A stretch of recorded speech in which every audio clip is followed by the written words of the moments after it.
Welcome back guys. Welcome back. Kana karike kutanga chingobaya subscriber wotena on notification bell kuti zvinhu zvedu zvibaike naika. Usakangane kulike nekukomenta mafungiro enyu. Tadzoka futi nenhau yaMai Titi avo vakasungwa. Asi muzuva ranhasi wazotongwa.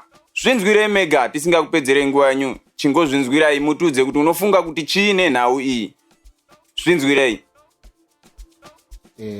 Vaendeswa kudepartment rinovheta Mai Titi vari suitable here kana vanokodzera here kuti vapiwe mutongo wecommunity service.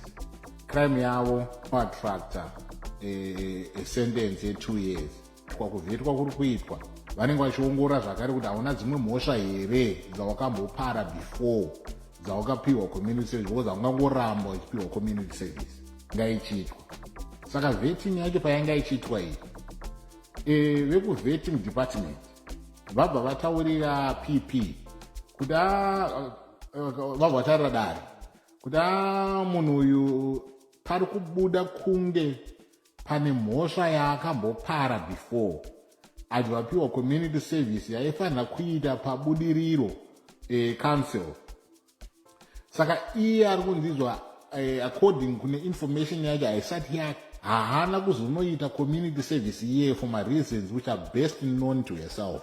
Kuti akaita abscond here akangoti hazvina basa here, it is not quite clear kuti lawyer wacho ashamisika kuti but mimi mambotaura one kuti munhu uyu haana previous conviction but zvazoitika ndezvekuti magistrate azoita intervene akataura right imimi chinyatsoendai kuvetting office uku kana nyaya yacho ikanzizvo munhu akambopiwa community service akaabsconda zvakuchireva futi kuti avacharamba vachimupa community service zvakureva kuti dare harichamupa futi imwe ningi community service and there's a likelihood yekuti avanogona kumupa custodial sentence.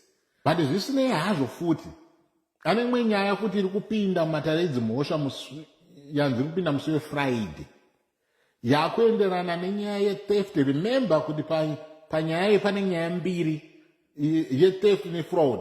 Saka imwe yacho yefraud ndo isati yatongwa, saka iri kunzizvo iyoyo inogona kupinda musi weFriday futi yotongwa zvakare because hanzi inenge yakutenda kutrial futi iyoyo yotongwa zvakare.